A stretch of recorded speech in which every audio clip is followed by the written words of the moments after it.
This game has been on my Steam wishlist since 2018, and now recently I've finally been able to get into the public playtest. John Scavenger here, and here's a quick video about what the game is all about.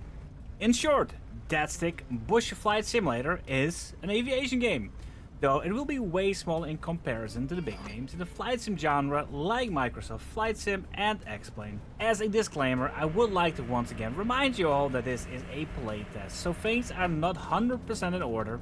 Keep that in mind as you're watching. This game has been known as Deadstick Bush Flight Simulator for the longest of times, and I'll refer to the game as that throughout the video. However, they are undergoing a name change to Deadstick Bush Pilot Simulator.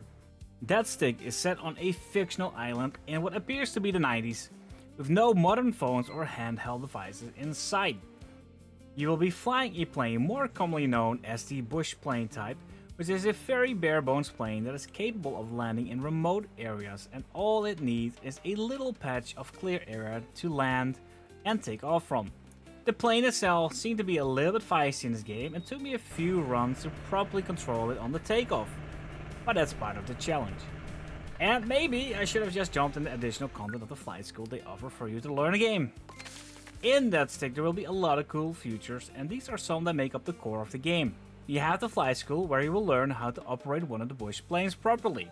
There will be a big focus on the cargo hauling simulation, with you operating a small aircraft in remote wilderness environments, which includes you making stops in the wild and on makeshift runways.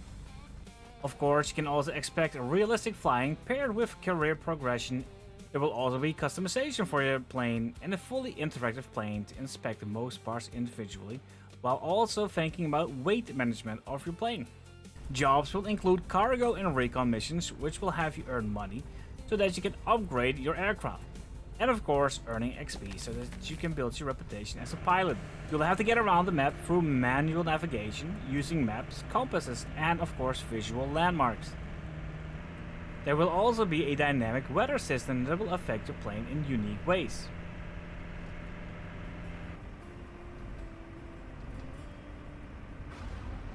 The overall way the playtest was set up is how I will imagine the full game to be as well. Meaning that in the beginning of your career, you will be a new recruit at an established aviation company in the region. This is essentially your introduction part to the game, which explains how to go about the safety steps of getting your plane ready and how to start it up.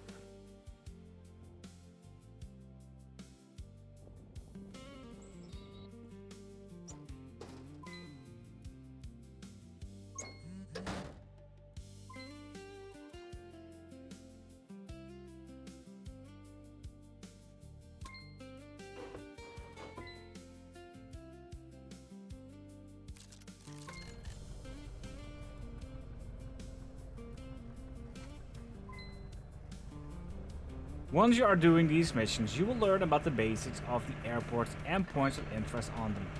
One being the briefing hut, which will be your main hub at the airports to get new jobs, weather reports, and use the facts for mission information wherever needed. Beyond that, you will have maintenance at pilot hangar, and fuel pumps and cargo pickups and drop-off points. As you learn more about these features throughout the story, your employer continues to push you hard to do a lot of jobs.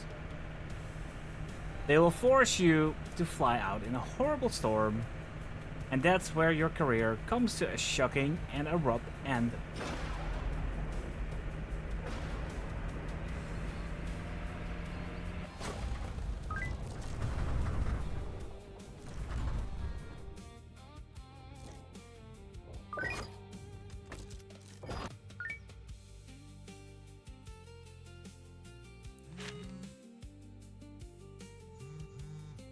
Once you've recovered from this event, you are let go from your contract and are now looking to be an independent pilot, helping out the communities on the island. In the playtest, we had 3 missions we could do before the playtest wrapped up.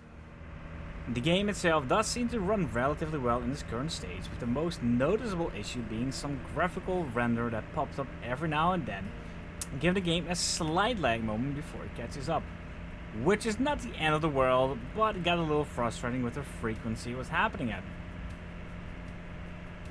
The overall visuals of the game are also not too bad. though it feels a little bit dated at the moment, and I felt it was a little bit too dark at times.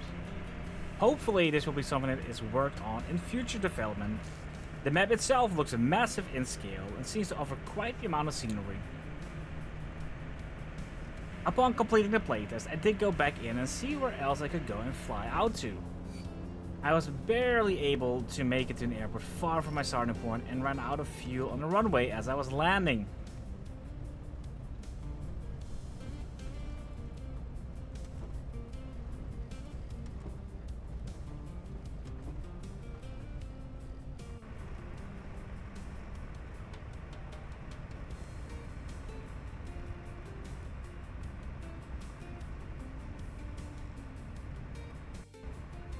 With this being a playtest, the particular location had no fuel pumps and I did not have a signal either. So I was just stuck on this airport that was not really operational. The overall stability of the area also seemed a little bit off, and clearly it was a place I was not meant to venture out to.